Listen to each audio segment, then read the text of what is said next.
Alright, we have Angelofdeth here. I am sniped up from straight ripping, and I'm going to be evaluating this gameplay. Right now, his team and him are pushing up top mid, which is a good starting strategy. I don't know if anyone got sniper, but it looks like they already have top mid control. It's really good to get top mid control at the beginning of the game because you can control the game for the whole game if you have good enough teamwork. You get the power weapons and everything. They might have pushed up a little bit too far there. We like to chill back a little bit, let them push us. Whenever you push in too far top mid or at the other team's base, you can allow the other team to get behind you by, if they go man cannon, they can come right behind you. Or if they just have one person spawn near their snipe spawn, they can just come right from under you. It's never good to have all four people top mid at the same time. You always want to have one person at their base or just one person running around them. Man cannoning right there is probably a smart idea. Since they don't have control, it's good to have a guy behind them, like a sneaker. We always try to have one sneak player to get behind the other team.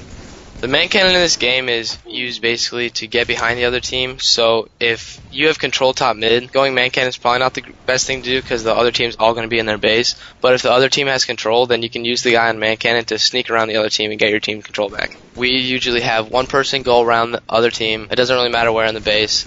We have one person there, Mohawk, which is the straight ramp that you run up top mid. We usually have a guy who sits top mid and shoots at flag or man cannon side, and then we usually have the fourth guy also top mid to watch the ramps to find out if another guy's coming behind us. Alright, they have two people in their base right now. That's a little bit too aggressive. You can get some bad spawns like that right there. You're blocking too many spawns. Spawns in this game work. If you kill them on one side, they're going to spawn on the other. If you push into their base too far, you can block spawns. If you're on their flag, then you're blocking the flag spawn, and the other team can only spawn man cannon or top mid.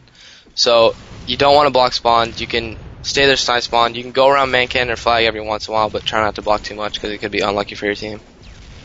Going bottom mid right there, if you have two or three teammates top mid, you're basically distracting everyone on the other team, so sending one guy low is just as good as sending a guy man cannon. You can get around the other team a lot of the time. A lot of teams have a hard time pushing up together because they don't know each other.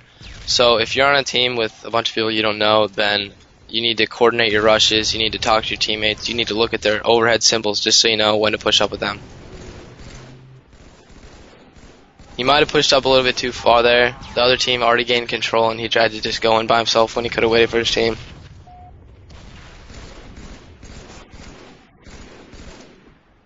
That probably wasn't the best decision he could have made right there. If you ever see a guy on the other man cannon, I wouldn't suggest going over. He can tell his teammates where you are, and he can just nade you as soon as you land right there. Okay, we're going to jump ahead for a few minutes now. He knows there's someone at his base, but he's not too worried about him right now, hoping that one of his teammates can get him. If that guy starts to become too much of a nuisance, then he'll come back and help out, but he's not too much of a threat if he's just circling around you guys not doing anything. If you want to get better at this game, then you want to form a four-man team. You can learn how to adapt with other players. Like my team right now, I don't have to talk to them and tell them when to push up because we know when to push up together. It looks like their team's trying to get too aggressive. They're starting to get nervous. They had a big lead, now they lost it because they've been pushing up by themselves. If the other team is ever pushing up on you so aggressive that you can't get out of your base, you're going to have to hide for a little bit, regain your shields, wait for your teammates to spawn. You can't do it yourself, so if you're going to get any kind of control, then it's going to have to be with teammates. Now that the other team doesn't have top mid control, they're trying to take it back. It's going to be hard, but if you can get top mid control, then this could be a really good comeback game. On straight ripping, we like to play every day, even if we're not playing with each other. Making sure you can keep your skill up every day just gets you better and better. That was a really clutch double kill. That could have cost him the game if that guy had sniper. If you're ever sniping top mid, it's really good to try and get guys one shot. Your teammates will finish the kill. Also, if you have sniper top mid, it's really good to watch spawns. Like I said, if you kill on one side, they'll spawn on the other. So just be ready for the spawns. On narrows, there are three main spawns. There's the flag, there's their stage, and the man cannon.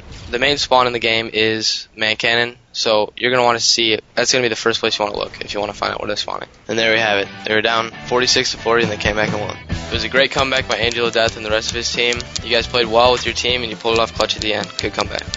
Overall, this gameplay was pretty good. He had a good BR shot. He won almost all of his one-on-one fights.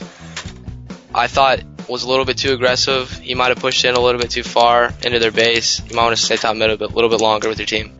In this gameplay, we didn't see too much control of top mid. It seemed like one team would get controlled and the other team would get the control. If you want to keep control, you gotta just watch your back. The other team seemed to get behind them a couple times, and the other team had to have a couple sneakers.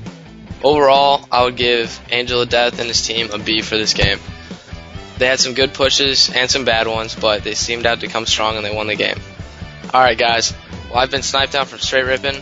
Make sure to check out more episodes of the Dr. Pepper More Tour report card at mlgpro.com. And remember, drink it slow, doctor's orders.